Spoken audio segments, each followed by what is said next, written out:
இவ்வளவு நல்ல டெவலப்பா இருக்குது காரணமே டிஎம்கே தான்.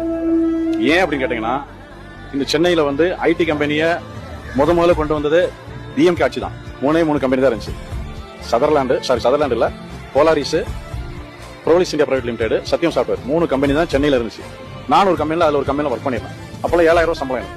புரியுதுங்களா? அந்த டைம்ல எத்தனையோ பிள்ளைங்க ரெஸ்யூம் வச்சுட்டு கம்பெனிக்கு வேலை தேடி அலைஞ்சாங்க. இதே சென்னை பட்டணத்துல தான் சொல்றேன்.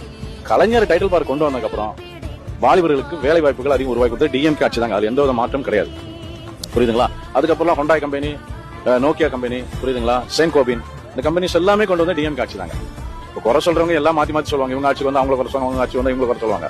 நான் என்ன சொல்ல வரேன்னா, இப்போ யாரு நல்லா பண்ணிட்டு இருக்காங்க அவங்களுக்கு கண்டிப்பா நிச்சயமா வருவாங்க. புரியுதுங்களா? டிஎம்கே பொறுத்தளவுல இப்போ நல்லா செஞ்சுட்டு இருக்காங்க. புரியுதுங்களா? கண்டிப்பா டிஎம்கே தான் வரும். மக்கள் எல்லாம் எதிர்பார்ப்பு அதான். கருத்து கணிப்பு நீங்க சொன்ன மாதிரி கருத்து கணிப்பு டிஎம்கே தான் வரும். புரியுதுங்களா? இன்னைக்கு ஏன்னா பெண்களுக்கு நல்ல இலவசம் பஸ் வசதி, இப்ப நல்லா எல்லாருக்கும் நல்ல காரியங்களை செஞ்சுட்டு இருக்கு டிஎம்கே ஆட்சி. நிச்சயமா திரும்ப டிஎம்கே ஆட்சி தான் வரும். அதுல எந்த ஒரு மாற்றமும் இல்ல.